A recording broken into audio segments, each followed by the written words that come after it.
بسم اللہ الرحمن الرحیم۔ محترم ناظرین، السلام علیکم ورحمۃ اللہ وبرکاتہ۔ آج ہم آپ کے ساتھ نبی اکرم صلی اللہ علیہ وسلم کے کچھ فرامین جو ہمارے اور آپ کی زندگی کو خوبصورت بنانے کے لیے بہت کارآمد ہے، اس کو آپ کے ساتھ شیئر کرنے جا رہا ہوں۔ سماعت فرمائیں، اگر اچھا لگے تو اپنے دوستوں کو بھی شیئر کریں۔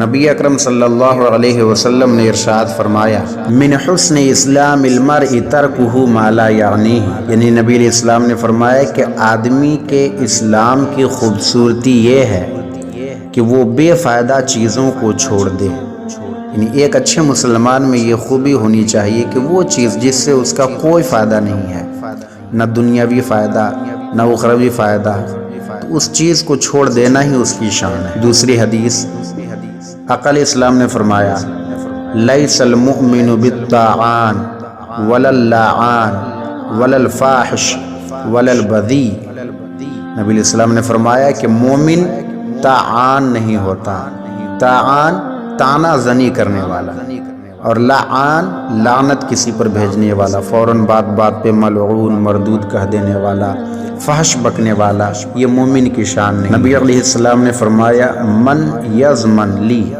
ما بین لحیتہ وما بین رجلیہ اضمن لہ الجنہ، کہ جو شخص مجھے اپنے دو چیزوں کی ضمانت دے کہ میں ان دو چیزوں کی اچھے سے حفاظت اور اچھا یوز اچھے سے استعمال کروں گا تو میں اس کے لیے جنت کی ضمانت دیتا ہوں۔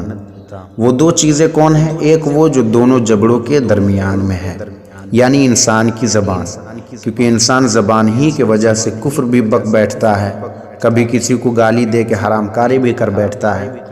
اور ایک وہ چیز جو دونوں رجل کے درمیان ہے، یعنی جو دونوں ٹانگوں کے درمیان ہے، جو دونوں جانگھوں کے درمیان ہے، یعنی نفس، کیونکہ اس کے وجہ سے انسان فحش